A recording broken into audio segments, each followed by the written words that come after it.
August 1st, 1966. What began as an ordinary Monday on the University of Texas campus turned into America's first major school shooting. In Austin that day, 25-year-old former Marine Charles Whitman climbed to the top of the campus's 307-foot main building tower and began firing. In this episode, we'll follow Whitman's life from his troubled childhood in Florida through college and the Marines, explore his growing psychological distress, and recount minute by minute how the tragic events of August 1st unfolded. Charles Joseph Whitman was born June 24, 1941 in Lake Worth, Florida. He was the eldest of 3 sons of Margaret and Charles Whitman Sr. His father, Adolphus, had grown up in a Georgia orphanage and became a self-made man, but also an authoritarian. Margaret Whitman was only 17 when they married. According to later reports, the marriage was marred by domestic violence. Charles Sr. was physically and emotionally abusive towards his wife and sons. Young Charlie grew up in the atmosphere of strict discipline. He was exceptionally intelligent with an IQ of 139 at age 6, and his parents pushed him academically. Any sign of failure was often met with punishment. When Charlie was still a child, his father taught him and his brothers to shoot, clean, and maintain firearms. By his teens, Whitman was an accomplished marksman. His dad bragged that Charlie could plug the eye out of a squirrel by the time he was 16. At age 11, he joined the Boy Scouts, and by 12 earned an Eagle Scout badge, reportedly one of the youngest ever at that time. He played piano and ran a large newspaper route. Outwardly, he was polite and respectful, but the Whitman home life remained tense. Whitman would later recall that his father beat his mother at least once a month. 1959, aged 18. Charles graduated St. Anne's High School in West Palm Beach, Florida, with good grades. Without telling his father, he enlisted in the U.S. Marine Corps 1 month after graduation, partly in reaction to a recent fight with his dad. 1959 to 1960. Assigned to Guantanamo Bay, Cuba, Whitman served honorably in the Marines. He earned a sharpshooter's badge, getting 215 out of 250 on marksmanship tests, and even the Marine Corps Expeditionary Medal. 1961 to 1962, age 20. Whitman won a naval scholarship to study engineering. In fall 1961, he entered the University of Texas at Austin to study mechanical engineering. As a college student, he was somewhat undisciplined. His grades slipped, he took up scuba diving and gambling, and once even got arrested with 2 friends for poaching a deer on campus. 1962. While at UT, Whitman met and quickly married 17-year-old Kathy Leisner. They had 1 daughter, Tiffany, born the next year. Overall, Whitman was viewed by friends as a smart all-American kid, a former Eagle Scout and decorated Marine, but in truth he had grown increasingly isolated.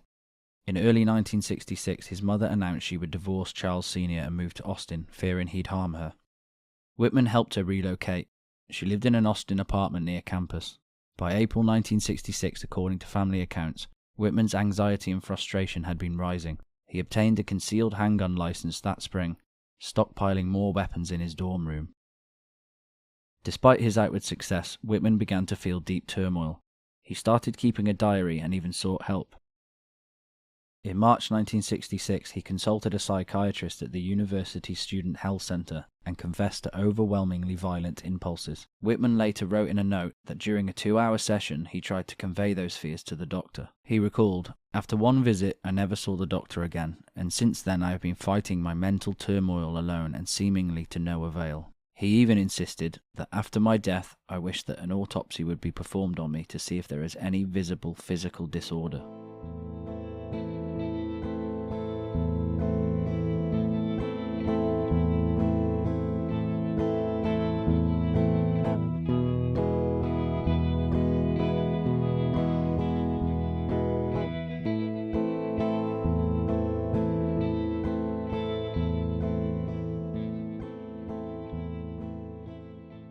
That dramatic request hinted at his fear of a biological cause.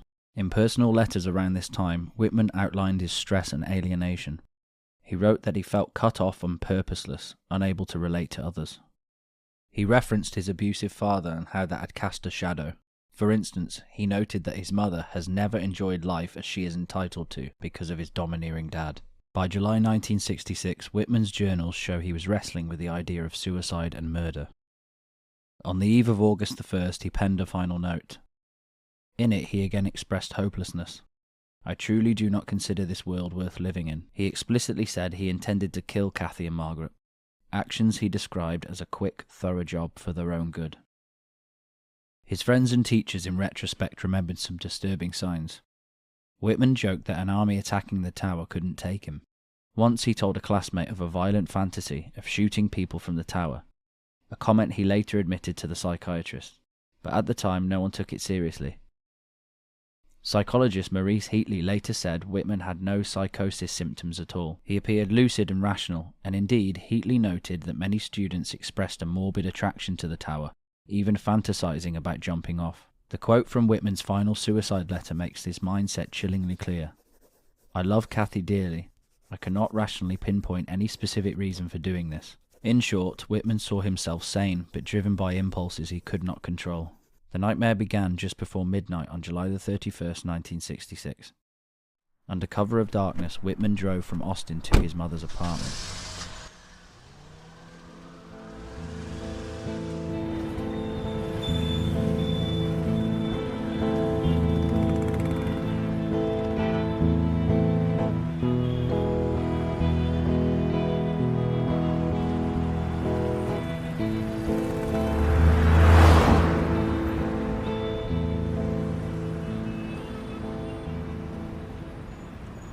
He stabbed 53-year-old Margaret Whitman to death. Leaving her body in bed, he returned to Austin, and around 3 o'clock in the morning stabbed his wife Kathy to death in their apartment. Each killing was followed by a brief pause in which he documented what he had done. His final note mentions embarrassment my actions would cause her, indicating he felt some concern for Kathy's fate. Notably, both victims were killed with knives, not guns, perhaps an attempt to avoid noise and witnesses. By dawn on August the 1st, Whitman had murdered the two people he loved most. At 5:45 a.m, he even called his mother's workplace to report she was ill and wouldn't come in, an attempt to delay discovery. After the killings, he continued to prepare methodically. He purchased additional ammunition and weapons, including an M1 rifle and knives, and packed them into a footlocker along with food, water, medications, and even a transistor radio. In all, he had assembled an arsenal, at least 4 rifles, a sawed-off shotgun, 3 handguns, plus a machete and other blades. On the morning of August the 1st, he told neighbours he was moving away, then left his apartment in overalls with the heavy footlocker. By the time the sun rose, Charles Whitman had armed himself for war. He hailed a taxi around 11:30 a.m, taking it to the University of Texas main building tower. Whitman arrived at the tower's base disguised as a workman. He rode the elevator to the 26th floor, then ascended stairs to the 28th floor observation deck reception area. Upon entering, he bludgeoned the receptionist and shot 2 people who were in the stairwell. Within 15 minutes of arriving, Whitman had committed these first murders on the 28th floor.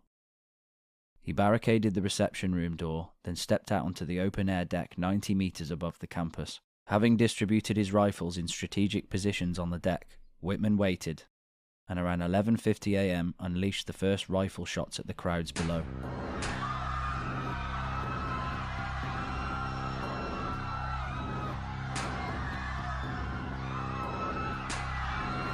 From 11:48 a.m. until about 1:22 p.m. on August 1st, 1966, Charles Whitman fired almost continuously at students, faculty, and bystanders on the campus mall and streets below. In 96 minutes, he poured hundreds of bullets into unarmed people, moving carefully to strike at anyone in view. The chaos and terror unfolded as follows. 11:48 a.m. The first reports of gunfire reach police. UT police receive calls that someone is firing from the tower. Witnesses on the mall see puffs of smoke and hear rapid rifle fire. One student, Shelton Williams, would later describe seeing people directing traffic away, realizing the shots came from above. 11:50 a.m. Whitman fires the first shots on the mall below.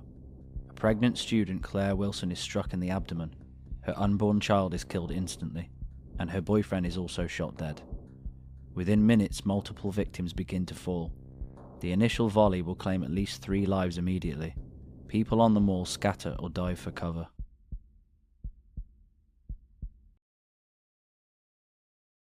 (11:50 to 12:10 p.m. Whitman continues sweeping fire across an area roughly 5 city blocks in size. Among the casualties, another student on a bicycle, shoppers, professors, even a building director trying to help the wounded. Police cars speed towards the campus. One of the first officers to arrive is killed at the bottom of the tower. At least 13 victims are shot in the first 15 to 20 minutes, the deadliest part of the assault.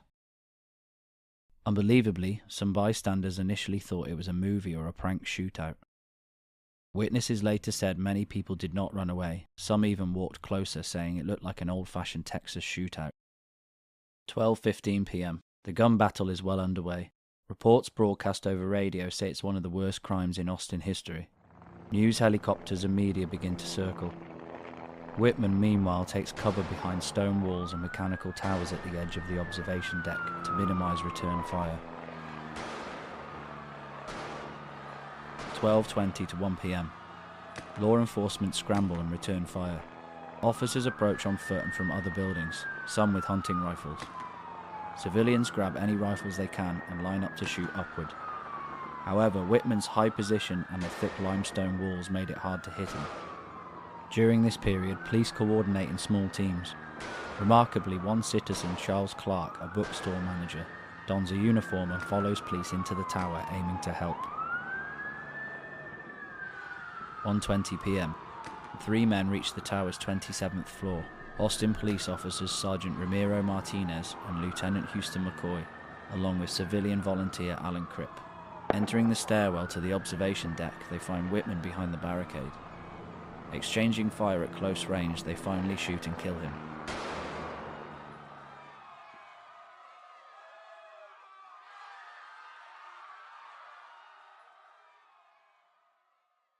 Officially, Whitman went down at 1:22 p.m. 1:24 p.m. Charles Whitman is pronounced dead. The 96-minute siege is over.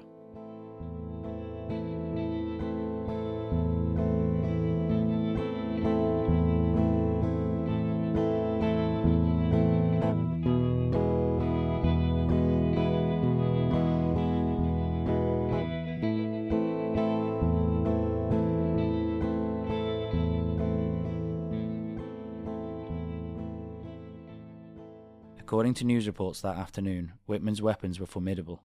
A scoped Remington 223 6mm hunting rifle, a 12-gauge sawed-off shotgun, a 35 caliber lever-action rifle, and at least 3 handguns. His footlocker contained not only ammunition, but also a large knife, a machete, a hatchet, petrol and ropes, food and water, even a transistor radio. Every element of his attack had been staged. Amid the horror, ordinary people performed extraordinary acts of bravery. Students and faculty risked their lives to pull the injured out of gunfire. Emergency responders began evacuating and treating the wounded. The newscast that day, and the archives since, include many voices, including survivors and witnesses describing what they saw. Shelton Williams, a journalism student who was on campus directing people away from the tower, vividly recalled the confusion. A lot of people thought that there was an old-fashioned Texas shootout and went to look, and other people didn't understand the danger they were in. In other words, many bystanders initially approached the scene not realizing it was a sniper firing from above. Williams says the immediate aftermath on campus was surreal. People gathered together in shock and started telling stories of near misses and lost friends. He remembers nightmares that began that very night and last to this day. I always look for the exits, he said. Decades later, Williams published a book about his experience to help him process the trauma. In the weeks following the shootings, authorities and the public grappled with why it happened. The Austin campus was in shock. Students returned to classes amid grief and fear. The observation deck, the scene of the sniper fire, was closed indefinitely. In fact, it would not reopen to visitors until 1968, then close again in 1975 after unrelated suicides, and only reopen in 1999 with protective fencing. Memorials quickly sprang up. An impromptu turtle pond garden was dedicated near the tower to honor the victims. All these years later, the Texas Tower shooting remains seared into history as a harbinger of the era of mass shootings. It reminds us how a brilliant, seemingly well-adjusted young man can snap under pressures we still struggle to understand. Whitman's story raises haunting questions. Is evil born or bred? How much responsibility do we assign to a diseased brain or a troubled mind, as Scientific American mused? If Whitman's brain disease played a role, what does that mean for free will and justice? For the survivors and the victims of the families, the questions may never be answered. For society, the legacy was the realization that no place, not even a college campus, is immune from sudden violence. Law enforcement now trains for active shooters, campuses run drills, and vet mental health issues more closely. Every August the 1st, the University of Texas community pauses to remember those who died, and to reaffirm the hard lessons learned. As one professor put it, Whitman's case forced us to face the moral nightmare of a shooter and to re-examine how we define compassion, culpability, and security. The Texas Tower incident was a tragedy of incomprehensible scale for 1966 America, and it still casts a long shadow today. The story of Charles Whitman is not just about crime numbers. It's about a man and the society around him. It's about trauma, about fear, and about the things we try to control. Today we remember Whitman's victims, the 16 men and women and unborn child killed on campus, as well as the countless others forever changed on that day. We also remember Whitman's own plea to understand his condition. In his final note, he begged for research to help prevent further tragedies of this type. In that sense, perhaps, his last wish still guides us, to learn, to heal, and to work towards a world where no one is driven to such violence.